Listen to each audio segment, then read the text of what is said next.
इस वीडियो के अंत तक आपको इस पाठ से संबंधित संपूर्ण जानकारी व प्रश्नों के लिखित उत्तर मिलेंगे। नमस्कार सभी को, हिंदी कला केंद्र में आपका स्वागत है। अगर आप इस चैनल पर नए हैं तो पहले इसको सब्सक्राइब करें व बेल आइकन को दबाना ना भूलें ताकि नए वीडियो का नोटिफिकेशन सबसे पहले आपको मिले। बच्चों, आज हम पढ़ने जा रहे हैं हमारी हिंदी की पुस्तक दुर्वा का 22वां पाठ, जिसका शीर्षक है यात्रा की तैयारी। यात्रा करने के लिए हमें बस, प्लेन या ट्रेन की सहायता लेनी पड़ती है ना। आपको कहीं दूर घूमने जाना हो तो प्लेन या ट्रेन की सहायता से जाते हो। यात्रा पर जाने के लिए कुछ तैयारियां भी करनी पड़ती हैं, जैसे कहाँ जाना है, किसके द्वारा जाएंगे, कैसे जाएंगे, रास्ते के लिए क्या क्या सामान चाहिए, आगे कहाँ रुकेंगे। इस तरह कुछ प्लानिंग करनी पड़ती है ना। अगर हमें भविष्य के लिए कोई प्लानिंग करनी हो तो वाक्य भविष्य काल यानी फ्यूचर टेंस में लिखे जाएंगे, जैसे जाऊंगा, जाओगे, जाएगा, जाएंगे। तो बच्चों, आपको इस पाठ के माध्यम से साथ में ये भी समझाया गया है कि अगर भविष्य के लिए प्लानिंग करते हुए कुछ लिखा जाए तो उसके अंत में इस तरह के शब्द आएंगे। शुरू करते हैं आज का ये पाठ, यात्रा की तैयारी। निशा: पिताजी, दशहरे की छुट्टियों में हम मैसूर जाएंगे। तो ये आगे की प्लानिंग कर रहे हैं कि जब दशहरे की छुट्टियां होंगी तो हम कहाँ जाएंगे, मैसूर। मैसूर ये देखो बच्चों, बेंगलुरु से 140 किलोमीटर दक्षिण पश्चिम में स्थित है। बेंगलुरु को पैलेस सिटी ऑफ इंडिया के रूप में भी जाना जाता है। तो ये यहाँ जाने की प्लानिंग कर रहे हैं। निशांत: नहीं पापा, पिछले साल मैं स्कूल की टीम में मैसूर गया था, इसलिए कहीं और जाएंगे। तो ये देखो वाक्य के अंत में जाएंगे, जाएंगे इस तरह से आ रहा है ना। निशा: मैं तो मैसूर का दशहरा ही देखना चाहूँगी। पिता: अब मैसूर के लिए रिजर्वेशन मिलना कठिन है। रिजर्वेशन यानी वहाँ के लिए आरक्षण मिलना कठिन है इस समय। अब की बार हम कन्याकुमारी जाएंगे। तो कन्याकुमारी ये देखो सबसे नीचे, जो 3 महासागरों से घिरी रहती है। निशा: तब तो बड़ा मज़ा आएगा। कन्याकुमारी में 3 सागरों का संगम होता है। संगम यानी 2 धाराओं का मिलन स्थल, यानी यहाँ पर 3 सागर मिलते हैं। कौन से? बंगाल की खाड़ी, अरब सागर और हिंद महासागर। इन तीनों का यहाँ पर मिलन होता है, तो इसे त्रिवेणी संगम भी कहा जाता है। वहाँ हम सूर्योदय भी देखेंगे और सूर्यास्त भी देखेंगे। सूर्योदय यानी सूर्य के उगने का समय, सूर्य को उगते हुए भी देखेंगे, और सूर्य का छिप जाना सूर्यास्त कहलाता है। तो सूर्य को छिपते हुए भी देखेंगे इस किनारे से। पिता: हाँ बेटी, पूर्णिमा के दिन, पूर्णिमा जब पूर्ण चंद्र हो यानी पूरा चांद दिखने वाली रात हो, तो उस दिन शाम को कन्याकुमारी में चंद्रमा का उदय यानी चंद्रमा का उगना और सूर्य का अस्त होना, सूर्य का छिपना एक साथ देख सकते हैं। क्यों मीना, तुम भी चलोगी ना? छुट्टी मिल जाएगी? माँ कह रही हैं, क्यों नहीं, मेरी तो काफ़ी छुट्टियाँ बाकी हैं, आराम से मिल जाएंगी। हम लोग कन्याकुमारी कैसे जाएंगे? तो ये सारे वाक्य बच्चों भविष्य काल में लिखे गए हैं। पिता: हम तिरुवनंतपुरम तक राजधानी एक्सप्रेस से जाएंगे। तिरुवनंतपुरम ये देखो यहाँ पर है, तो यहाँ तक हम राजधानी एक्सप्रेस से जाएंगे, और उसके बाद यहाँ से यहाँ कन्याकुमारी तक कैसे जाएंगे? वहाँ से कन्याकुमारी ज़्यादा दूर नहीं है, रेल या बस से जा सकते हैं। निशांत: शाम से पहले कन्याकुमारी पहुँचना अच्छा रहेगा। क्यों अच्छा रहेगा? क्योंकि तभी हम सूर्यास्त देख सकते हैं, सूर्य का अस्त होना देख सकते हैं। हम रात को विवेकानंद नगर में ठहरेंगे। सुबह जल्दी उठकर समुद्र के किनारे पहुँचेंगे और सूर्योदय देखेंगे, सूर्य को उगता हुआ देखेंगे। पिता, सूर्योदय देखने के बाद हम नाश्ता करेंगे और विवेकानंद स्मारक देखने जाएंगे। विवेकानंद स्मारक वहाँ कन्याकुमारी के पास है, तो उसे भी हम देखेंगे। इस तरह बच्चों ये सब प्लानिंग कर रहे हैं, यानी फ्यूचर में ये सब काम करेंगे। तो ये सब वाक्य देखो, करेंगे, जाएंगे, देखेंगे, इस तरह आ रहा है ना। माँ, विवेकानंद स्मारक में क्या है? विवेकानंद स्मारक कन्याकुमारी के पास समुद्र के किनारे थोड़ी दूर पर एक बड़ी चट्टान पर बना हुआ है। हम लोग मोटर लॉन्च से स्मारक पहुंचेंगे। मोटर लॉन्च इंजन से चलने वाली नाव, तो उसकी सहायता से हम विवेकानंद स्मारक पहुंचेंगे। वहां पर विवेकानंद और रामकृष्ण परमहंस की मूर्तियां हैं। चट्टान पर खड़े होकर हम समुद्र की लहरों का आनंद लेंगे। निशा, बहुत अच्छा, वहाँ से सीपियाँ और शंख लाऊंगी। तो बच्चों, आपने भी समुद्र के किनारे इस तरह की सीपियाँ और शंख ज़रूर देखा होगा। तो वो प्लानिंग कर रहे हैं कि मैं वहाँ जाऊंगी तो ये सब इकट्ठा करके लाऊंगी, क्योंकि समुद्र के किनारे ये अक्सर मिल जाते हैं। पिता कह रहे हैं, निशांत, आज ही जाकर रिजर्वेशन करा लाओ। हाँ, एक बात याद रखना, यात्रा में कम सामान रखना चाहिए। कहा भी है कि कम सामान बहुत आराम। अपनी यात्रा सुखद बनाइए। सुखद यानी आरामदायक बनाइए। अगर बच्चों आपको भी अपनी पसंद की कोई जगह चुनने के लिए कहा जाए कि कहाँ पर आप घूमने जाना चाहोगे, तो वह जगह कौन सी होगी, उसका नाम आप मुझे कमेंट बॉक्स में लिखकर बताना।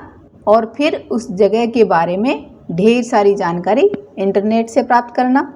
अब इस पाठ के अभ्यास प्रश्नों को देखते हैं। पढ़ो और सुनो। इनमें से जो शब्द आपको कठिन लग रहे हैं उनको अभ्यास पुस्तिका में लिखते जाओ।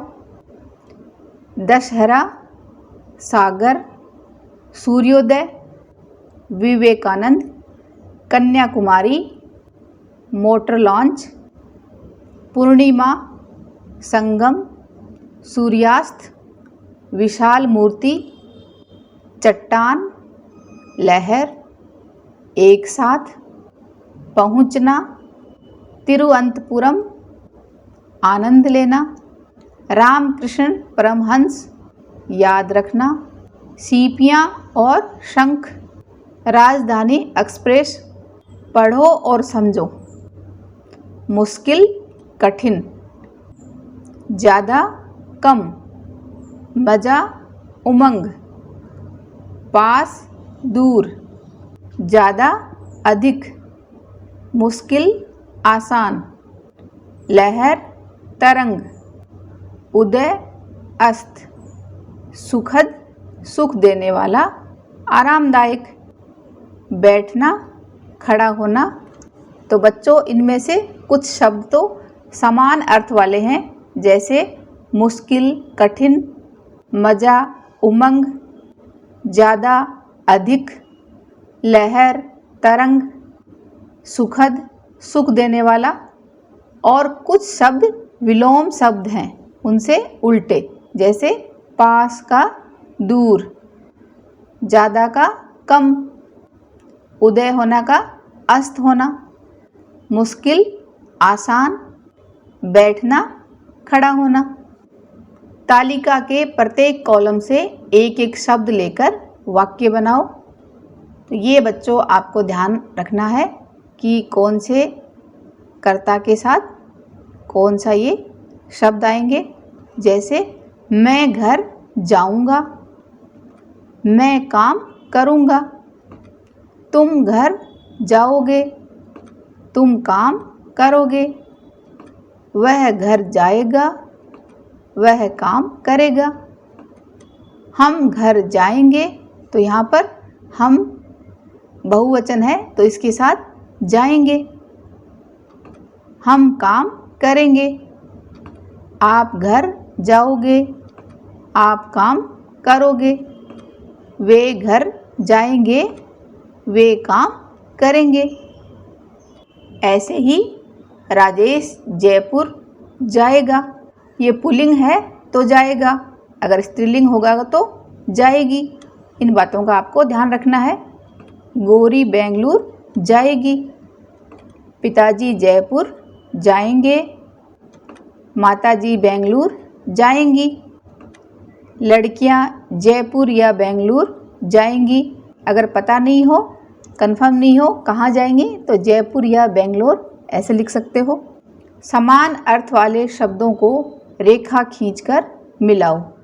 समान अर्थ यानी दोनों का एक ही अर्थ हो। जैसे मज़ा का अर्थ भी आनंद होता है, ऐसे ही सागर और समुद्र समान अर्थ वाले शब्द हैं। मुश्किल कठिन, संध्या शाम, सुखद आरामदायक। कोष्टक में दिए गए शब्दों की सहायता से वाक्य पूरे करो। कन्याकुमारी में 3 सागरों का संगम होता है। हम तिरुवनंतपुरम तक राजधानी एक्सप्रेस से जाएंगे।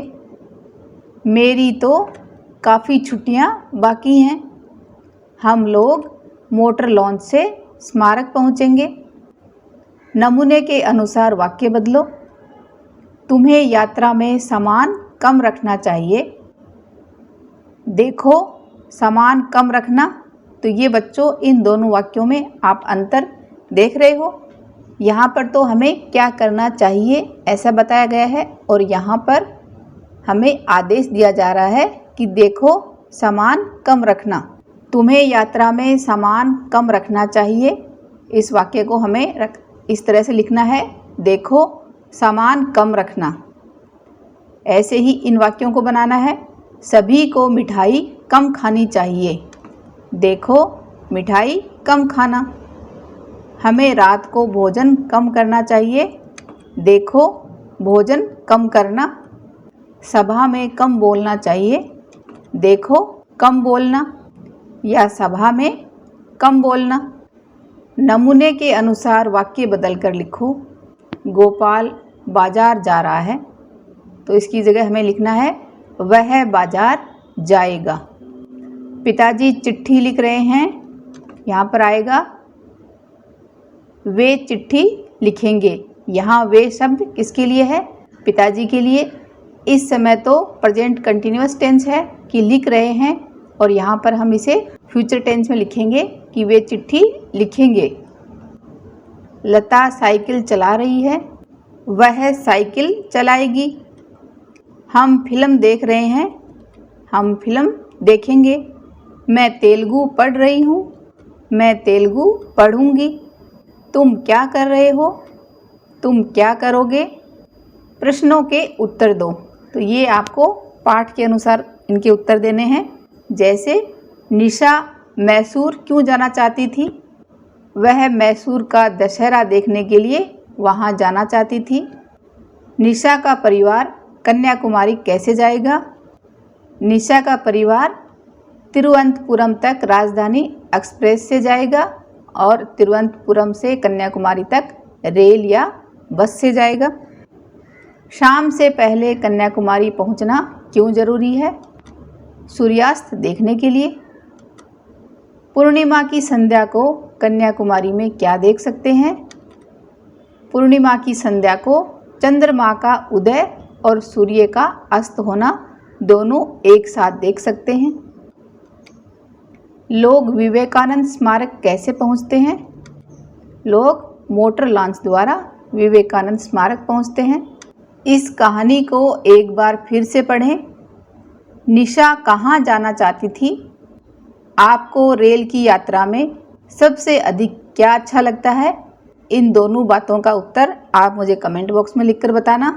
सुझाव व सुधारों के लिए कमेंट बॉक्स में लिखें। अगर हमारे वीडियो बन ही रहे हैं आपके फेवरेट, तो फिर क्यों ना करें इनको लाइक, सब्सक्राइब और रिकमेंड।